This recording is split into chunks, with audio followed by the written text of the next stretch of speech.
Blaza vipi? Kama kawaida. Swali. Na kipengele hapa na swali kidogo nataka kuuliza. Hivi unahisi ni kwa nini watoto 2000, yani watoto wa kiume na watoto wa kike kwa nini hawaowi au hawaolewi? Kwa sababu mishenyendo anaanza mapema. Mtu anashenyetana kabla ya ndoa, kwa hiyo utamu kimnogea, anaona kama akielewa, akiolewa itakuwa changamoto kwake. Bora mishenyendo aende kuipata ya mingi ili asiolewe. Maana tamana kutana tofauti. Wana hisi labda pengine akiwa na moja amtoshi kwa manake. Amridhishi. Watoto wa siku hizi wanataka waridhishwe na kila aina tofauti, hataki aina moja. Kipengele. Kwa yani manake wana hofu na Mungu, yani wenyewe wanajali kushenyentana pasipo ndoa. Sasa hivi Mungu hawamjui.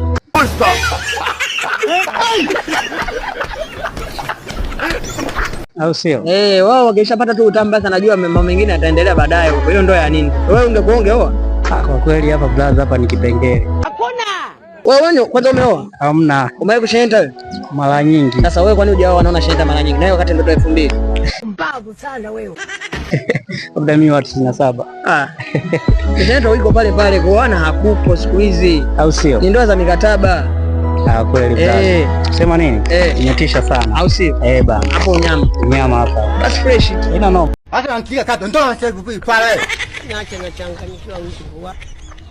Wewe kama umelaaniwa laana yako itakuchinja.